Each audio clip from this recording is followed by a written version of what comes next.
Hello everyone, সবাইকে Suman CTG Bangladesh থেকে শুভেচ্ছা জানাচ্ছি। আশা করি সবাই ভালো আছেন। দেখুন, আসলে সময়ের সাথে অনেক কিছু পরিবর্তন হচ্ছে।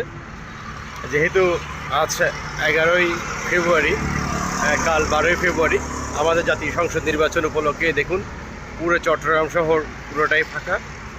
দেখুন, যে নতুন ব্রিজ আপনার দক্ষিণ চট্টগ্রামের জন্য বিকল্প আর কিছু নেই।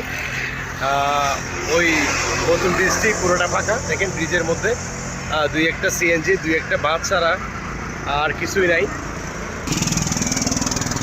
আর আমরা যারা এখনও চট্টগ্রাম শহরে রয়েছি, যারা মোটামুটি আগামীকাল যাব, নতবা অনেকে আজকে ভোট দিতে যাবে না, কারণ যোগাযোগ ব্যবস্থা এত যে খারাপ তা বলার বাইরে।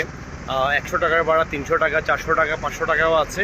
কারণ গতকালকে নতুন ব্রিজের একটি ভিডিও এবং কয়েকটি ছবি দেখলাম, খুব কষ্টকর। কারণ মানুষের যাতায়াতের ব্যবস্থা একদম খুবই বাজে।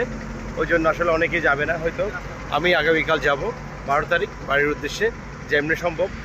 আসলে দেখুন রাস্তাঘাটের কি পরিমাণ অবস্থা এখন।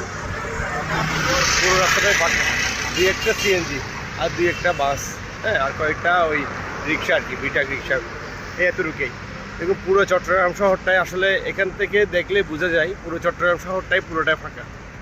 আসলে লাগতেছে যে একটা ঈদের আমাজের মতো। যেহেতু 4 দিনের ছুটি আমাদের, প্রায় 4 দিনের ছুটি। আবার যারা ব্যাংকে জব করে ওরা 5-6 দিন, যারা 2-1 দিন ছুটি আর বাড়তে দেয় তারা আরও বেশি।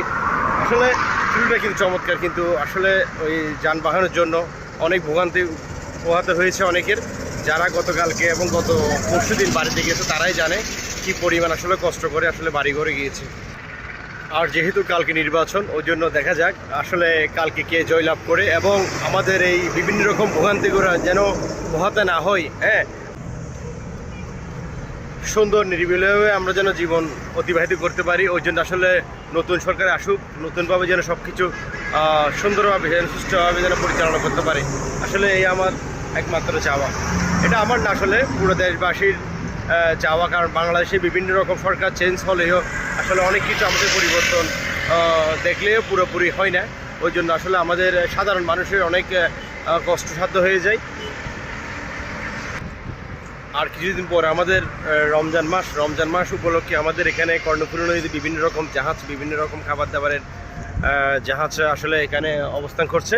আসলে জাহাজগুলা দ্রব্যমূল্য বৃদ্ধি করবে কি কমাবে আসলে জানি না। আসলে অনেকগুলো জাহাজ, আমি আপনাদের একটু ব্যাক ক্যামেরা দিয়ে দেখাবো কতগুলো জাহাজ এখানে আসলে বন্দরের এই ইয়ার জন্য অপেক্ষা করতেছে। ঠিক আছে, ওগুলো আমরা আপনাদের ব্যাক ক্যামেরা দিয়ে দেখাবো। দেখুন বন্ধুরা, শাহমনা সেতুর উপর থেকে দেখা যাচ্ছে কতগুলো জাহাজ এখানে অপেক্ষা করছে। আসলে এখানে বিভিন্ন রকম খাবার দাবার রয়েছে। সামনে রমজান মাস উপলক্ষে আসলে এই খাবারগুলা বাইরের দেশ থেকে আমদানি করা হয়েছে। আসলে এগুলা দ্রব্যমূল্যের দাম বৃদ্ধি করবে কি কমাবে আসলে ওটা এখনও বোঝা যাচ্ছে না। রমজান মাস আসলে প্রত্যেকটা বছর আমরা বাড়তি টাকা দিয়ে বিভিন্ন রকম খাবার দাবার কিনে খাই। এবার আমরা ভাবতে পারবো আসলে, যেহেতু সামনে আগামীকালকে আমাদের জাতীয় সংসদ নির্বাচন, নতুন সরকার আসবে, এবং সপ্তাহখানিক পরে আমাদের আবার রমজান মাস শুরু হবে। তখন আমরা বুঝতে পারবো আসলে রমজান মাসের খাবার দাবারগুলা দাম কেমন। কারণ বেশিরভাগ আমরা বাইরের দেশে থেকে খাবার দাবার এনে আসলে আমরা রমজান মাসে বিভিন্ন রকম খাবার দাবারগুলো খাই।